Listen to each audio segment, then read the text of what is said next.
The insight views. Sharper focus. Deeper insight. Uncovering stories, revealing truths. Turning headlines into understanding. March 20th, 2005, a cold Sunday evening in Van Buren, Missouri. A quiet community surrounded by the Ozark Hills. It was the kind of small town where everyone knew everyone, and where nothing truly bad ever seemed to happen. But that night would change everything.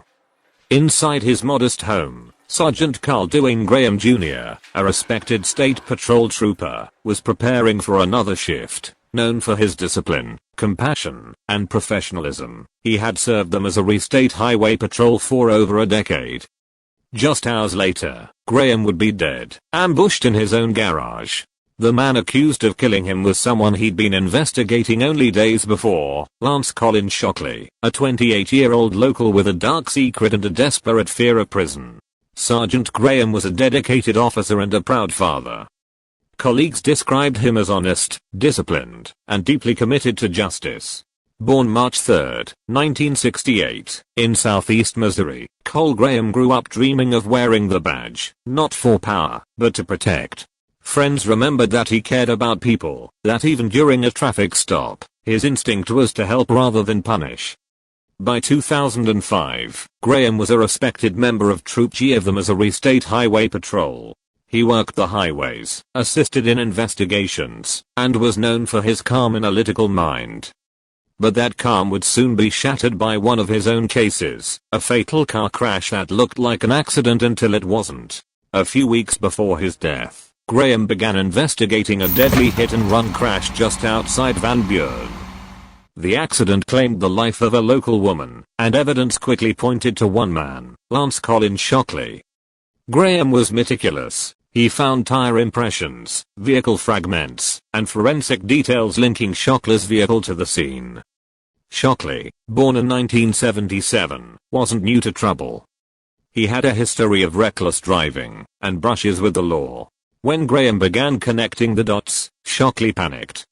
He knew that a felony vehicular manslaughter charge could mean years behind bars, and his fear of losing everything began to twist into anger. On March 20th, 2005, Sergeant Graham returned home from church. He parked his patrol car inside his garage. The neighborhood was calm. Moments later, a gunshot shattered the silence. Neighbors heard the echo, but didn't understand what had happened until police arrived. Graham was found lifeless in his garage, shot at close range. There were no signs of forced entry, no struggle, and nothing stolen. This wasn't a robbery, it was an execution. The Missouri Highway Patrol, FBI agents, and the Carter County Sheriff's Office formed a joint task force. Their mission was clear: find who killed one of their own. From the beginning, investigators felt the murder was personal. Whoever did it knew Graham, knew his schedule, and wanted him silenced. Within days, one name surfaced repeatedly, the same man Sergeant Graham had been investigating in the fatal hit-and-run, Lance Collin Shockley. Shockley was a local mechanic, known around town as quiet but unpredictable. He avoided police, had a temper, and was terrified of prison. When Graham had questioned him about the crash, he appeared nervous and defensive. Investigators later believed that Shockley feared Graham had enough evidence to indict him. That fear turned to desperation. For 3 days after the murder, Shockley tried to hide. He stayed away from town, avoided calls, and refused to answer questions. But detectives were closing in. On March 23, 2005, police surrounded Shockley's home. He was arrested without incident. News spread fast across Missouri. The community was shocked. A local man charged with killing a respected state trooper. Alongside the hit-and-run, prosecutors added a charge of first-degree murder. The evidence began to build quickly. Ballistics matched bullets recovered from Graham's garage to a weapon associated with Shockley. Witnesses reported seeing him near Graham's home earlier that day. Phone records placed him in the area. Investigators pieced together a chilling narrative. Shockley had followed Graham before, studied his routine, and ambushed him the night of March 20th. The motive was clear: silence the trooper before the hit-and-run investigation destroyed his life. When the trial began, emotions ran high. Security was tight, and every seat in the courtroom was filled with officers, family members, and townspeople. Prosecutors presented their case: deliberate, premeditated murder. They argued that Shockley had planned the attack in cold blood. The defense called it circumstantial, insisting there was no direct eyewitness to the shooting, but the jury listened closely as investigators laid out the evidence, motive, opportunity, and weapon. The prosecutor addressed the jury, saying this was not a crime of passion, but an attack on justice itself. It was a calculated act meant to silence a voice of law and order. Witness after witness testified to Graham's dedication and integrity, making the contrast to Shockley's desperation even sharper.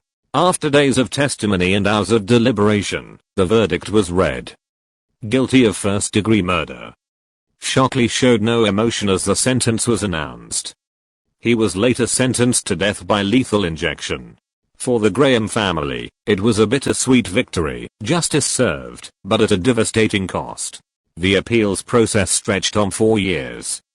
Shockley's lawyers filed motion after motion, questioning evidence, claiming procedural errors, but the courts upheld the conviction. The Missouri Supreme Court reaffirmed the sentence, describing the evidence as overwhelming. Shockley remained on death row for 2 decades. Meanwhile, Graham's memory continued to live on. Colleagues organized annual memorials. The Missouri Highway Patrol honored his service, naming him among the fallen heroes who gave their lives in the line of duty. His friends remembered his humor, his calm leadership, and his deep sense of duty. For his family, the pain never truly faded. In October 2025, nearly 20 years after the murder, Missouri carried out the execution. Lance Collin Shockley was executed by nitrogen hypoxia on October 14, 2025. He was 48 years old. Outside the prison, a small group of officers and family members stood in silence. There were no cheers, no anger, only a quiet recognition that justice had finally run its course. Dewayne Graham Jr. was remembered not as a victim, but as a hero. He embodied everything an officer should be: steady, fair, and compassionate. He didn't see people as criminals, he saw them as human beings capable of change. His death left a void in his community and a scar across Missouri's law enforcement family. Friends said Cole was the kind of man who treated everyone with respect. He believed in second chances, but he also believed in accountability. The fact that his dedication to duty cost him his life made his story even more heartbreaking. His colleagues often repeat one phrase when they speak about him: he never backed down. Even in death, his name became a symbol of courage. Each year, the Missouri State Highway Patrol honors his legacy, reminding new recruits of his sacrifice. Time has passed, but the memory of Sergeant Graham remains strong. In Van Buren, people still speak of the quiet trooper who always waved when driving through town. They remember his smile, his kindness, and the example he set for others. The story of Cal Graham and Lance Shockley is a grim reminder of how fear and guilt can lead to tragedy. A single act of desperation ended 2 lives, one taken, one destroyed by his own choices. It showed how quickly justice and evil can collide, even in the most peaceful places. Graham's story continues to inspire officers across Missouri and beyond. His courage underlined the risks that every law enforcement officer faces. His death changed the way the state looked at line of duty risks and the importance of officer safety. In the end, the legacy of Sergeant Dewayne Graham Jr. isn't about how he died, but how he lived, with honor, integrity, and the determination to make his community safer. In small towns like Van Buren, people still whisper his name with respect. The man who stood for truth. The trooper who never backed down. The legacy that not even death could silence. In memory of Sergeant Dewayne Graham Jr., 1968 to 2005. The Insight Views. Sharper focus. Deeper insight. Uncovering stories, revealing truths. Turning headlines into understanding.